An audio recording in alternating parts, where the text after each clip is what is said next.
This is a film about helping people manage their money. It will show you how financial education can be provided using a free step-by-step counselor's handbook designed to be accessible to everyone.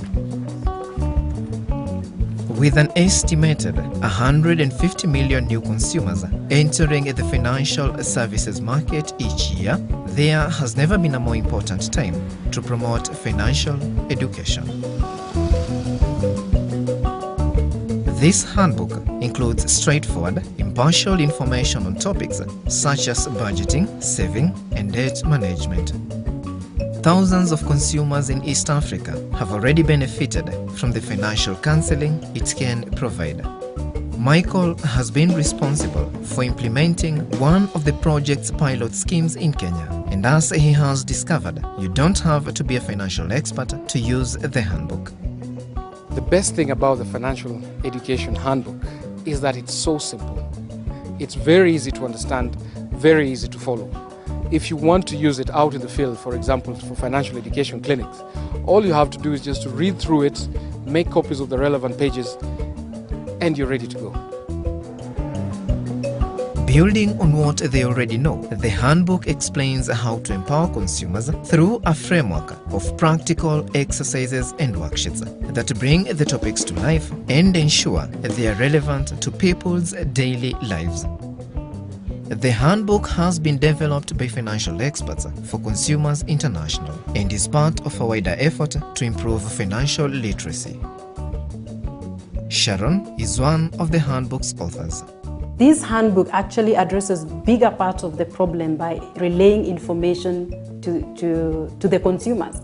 They now get to understand that they can ask questions. If a consumer gets these counseling sessions, they get the information, then it will be easier for them to get the financial service or the financial product that they really need, as opposed to just taking a loan out of peer pressure, because this happens a lot in these communities.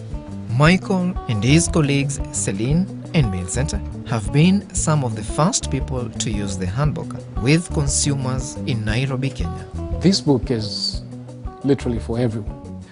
To run a financial education clinic, you actually don't need much. All you need is a printer or a photocopier where you can be able to make copies or prints of the relevant pages that can be given out to some of the clients. Public promotion is a major part of providing financial education services. Halo, mimi naitwa Michael, natoka Youth Education Network. Leo tuko Coach FM hapa. One of the ways Michael, Millicent, and Celine have been raising awareness of the counseling is by making regular appearances on a local radio station. So what we've done, we've had a promotional kind of session. In addition to that, I've also talked about the free financial education clinics that we're going to have this afternoon, and have invited everybody to come at about 2 o'clock. So we are hoping for a very good turnout. Michael, Millicent, and Celine have come to Korogosho, one of Nairobi's poorest areas. The way we set up the clinics is that we use the community hall. We set up different points, like on different corners, because the financial counseling is supposed to be confidential. We don't want whoever is sitting at point A to listen to what is being said at point B. It is like a public education, but also we deal on one-on-one. Many banks, they charge you before you get counseling, and even it is the group advice. It is not one-on-one. So most of them, they were very happy to establish that relationship. In African culture, nobody likes to expose the debts they have. People get to open up and to tell you really what they feel about their finances. The sessions are arranged on different modules. Once a consumer has a query, you just go to that module. Then within each module, there are the various sessions. Then there is some sort of assignment, which we go through with them. We first of all show them how it's done. Then you give them a similar assignment to take home, so that they are able to do it and bring it back. There is a way of getting out of the debts. You get that information through the counseling. The information is in the handbook. If consumers get access to this information, they get to have the knowledge to deal with their financial issues, so they don't get into tricky situations in their financial life.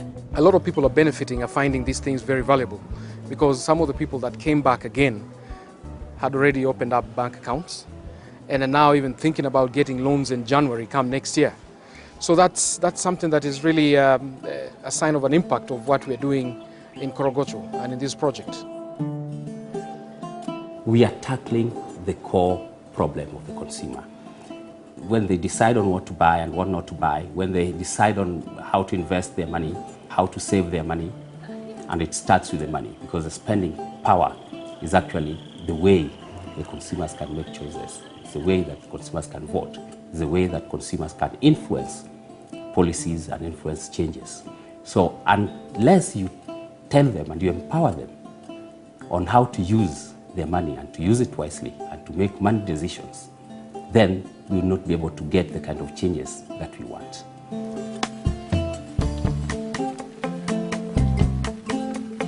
The handbook has also been designed as an outreach tool, and today, Celine, Millicent, and some volunteers from the area have come to visit a women's group to talk to them about financial education. Kuna faida tutapata. Unaweka ile pesa, unasikia kuna sijui nini inakuwa inakatwa. Na mnawaambia, see you know you are right. Ukipata hiyo pesa imeenda ati imekatwa because of this. When we come to do these sessions, we have an approach of listening rather than coming with an agenda of our own. They tell us the questions they have. It is them actually leading the discussions.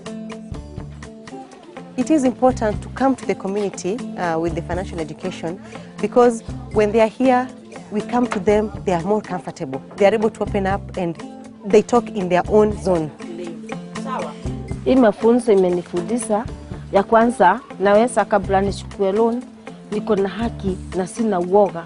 Imenitoa uoga kwa roho na pia imenisaidia kunipatia huru interest ni gani nitatumia na choice, na kuitisha karatasi ambalo nitaenda kukaa chini na familia yangu ili nihakikishe hii loan itakuwa ya manufaa kwangu ama si ya manufaa. Katika hizi huduma zetu za fedha, zile kitu sitakuja kunyanyaswa, ni kama vile wanakujaga wanashota mali zangu. Kama hiyo interest kubwa sitakuwa napatia familia yangu mzigo kubwa ya kulipa. Evidence has shown from the evaluation of the project that the counseling is having a positive impact on those who are receiving it. Against a baseline survey within the community, interviews with people who have received counseling show a 39% rise in those who say they are saving, a 126% rise in the number of people sticking to budgets, and a 50% fall in those who say they sometimes skip loan repayments. And the benefits of the project don't stop there. Perhaps the most enduring aspect of the pilot scheme has been the training of volunteer financial counselors who will remain in the community along with all the knowledge they have gained.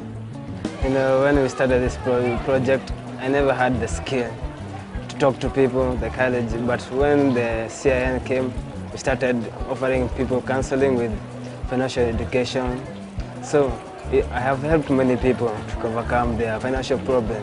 Even if the project is gonna end, I'm going to still go inside the community, educate people, tell them more about saving, budgeting, debt management, and consumer protection. The Financial Education Counseling Handbook is free. You can download it and find more information about how to get involved by visiting consumersinternational.org/FE. Many people are scared about financial education. If we tell people that we are actually going to teach you, we are going to inform you, and that we are reaching out to you, once they start coming to our sessions, they actually realize, oh, this is fantastic.